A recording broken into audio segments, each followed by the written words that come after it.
معزز سامعین و ناظرین، انشاءاللہ ایک دو دن کے بعد 10 محرم الحرام کا دن شروع ہوگا۔ اس دن کو ہم یوم عاشورہ کے نام سے بھی یاد کرتے ہیں۔ یوم عاشورہ کے سلسلے میں مسلمانوں کو یہ ترغیب دی گئی کہ آپ یوم عاشورہ کا روزہ رکھیں، اس لیے کہ اللہ کے حضور صلی اللہ علیہ وسلم یوم عاشورہ کا روزہ رکھا کرتے تھے اور اس کا بھرپور اہتمام آپ صلی اللہ علیہ وسلم فرمایا کرتے تھے۔ یوم عاشورہ کا روزہ یہ ایک ایسا روزہ ہے جو پہلے مسلمانوں پر فرض تھا، لیکن جب رمضان کے روزوں کی فرضیت کا حکم آیا تو عاشورہ کے روزے کی جو فرضیت تھی وہ منسوخ ہو گئی۔ لیکن اس کے بعد آپ صلی اللہ علیہ وسلم نے فرمایا کہ یوم عاشورہ کا روزہ رکھنا مسنون اور مستحب عمل ہے، تو لہٰذا مسلمانوں کو چاہیے کہ یوم عاشورہ کے موقع پر اس روزے کا بھرپور اہتمام کریں۔ لیکن یوم عاشورہ کے متعلق آپ صلی اللہ علیہ وسلم نے ایک پیارا سا جملہ ارشاد فرمایا۔ وہ ارشاد میں آپ حضرات کے سامنے آپ حضرات کو پیش کرنا چاہتا ہوں۔ اللہ کے حضور نے فرمایا کہ انشاءاللہ اگر میں آئندہ سال زندہ رہا اس عاشورہ کے روزے کے متعلق، اگر میں آئندہ سال زندہ رہا تو میں عاشورہ کے روزے کے ساتھ اور ایک روزہ رکھوں گا، 9، 10 یا 10 اور 11 محرم الحرام کا روزہ رکھوں گا۔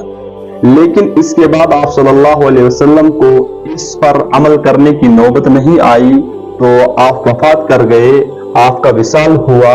تو اس لیے آپ کو اس پر عمل کرنے کی نوبت نہیں آئی۔ لیکن آپ نے جو ارشاد فرمایا تھا، آپ کے اس ارشاد پر دین اسلام کے جانثار صحابہ کرام رضوان اللہ تعالی علیہم اجمعین نے آپ کے اس فرمان پر عمل کیا۔ تو صحابہ نے 9 اور 10 محرم الحرام کا روزہ رکھا اور کچھ صحابہ نے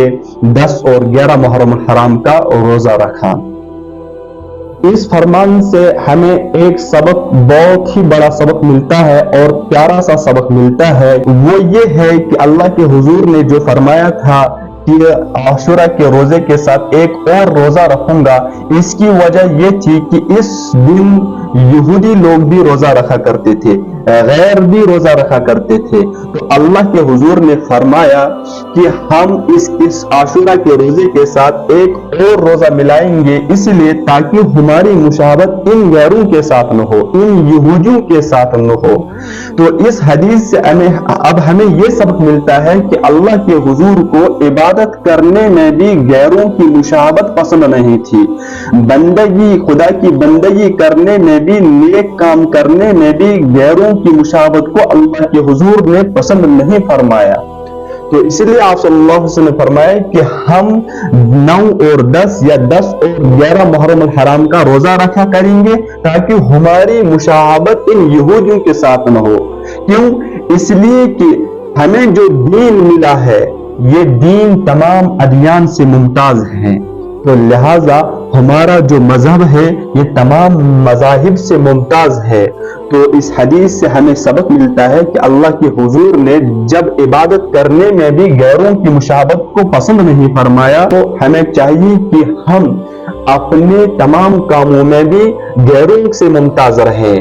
تو ہماری گفتگو یہ غیروں سے ممتاز ہو، ہمارا وضع قطع یہ غیروں سے ممتاز ہو، ہمارا چال چلن یہ غیروں سے ممتاز ہو، تو ہمارے اخلاق بھی غیروں سے ممتاز ہونے چاہیے اور ہمارے کردار یہ غیروں سے ممتاز ہونے چاہیے۔ تو ہمارا ہر ایک کام غیروں سے ممتاز ہونا ضروری ہے اور مسلمانوں کو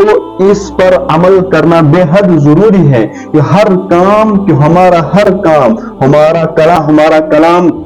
اور اسی طرح ہمارے اخلاق یہ غیروں سے ممتاز ہو۔ ہم ان چیزوں سے بچیں۔ جب اللہ کے حضور نے عبادت کرنے میں بھی غیروں کی مشابہت کو پسند نہیں فرمایا،